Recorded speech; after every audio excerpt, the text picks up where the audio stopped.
Sauti ya muziki wa vita, theluji ikipeperuka pole pole.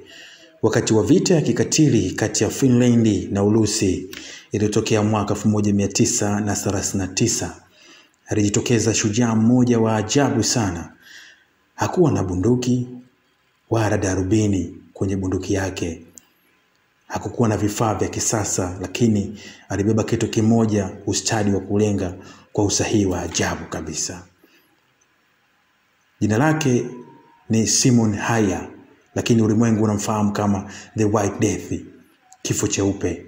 Kwa kipindi cha siku 100 tu aliua zaidi ya wanajeshi 500 wa Kisovieti.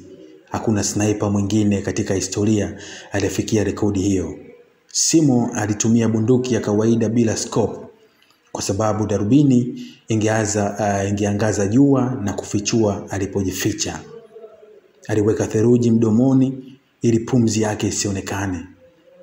Aliweka theluji mbele ya bunduki ili risasi isitoe vumbi.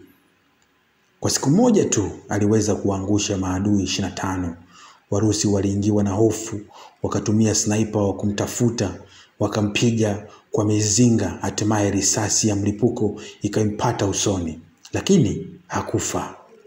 Aliamka siku ile ile vita ilipomalizika, ishara ya kwamba hatima ilikuwa imeisha kwake. Baada ya vita alipandishwa cheo kuwa luteni wa pili, lakini hakupenda kujionesha. Aliishi maisha ya kawaida sana hadi alipofariki mwaka 2002 akiwa na umri wa miaka 96. Lakini jina lake bado linaishi kwenye vitabu, mafunzo ya kijeshi na hata historia.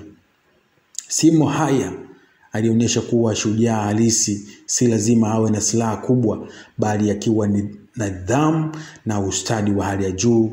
Huyu ndiye sniper hatari zaidi aliyewahi kuwepo katika historia ya ulimwengu. Je, ungependa kufahamu mashujaa wengine waliotikisa dunia kwa ustadi wao wa kivita? Bofya like, share video hii na usisahau kusubscribe kwa hadithi zaidi za kusisimua. Jina langu naitwa Charles.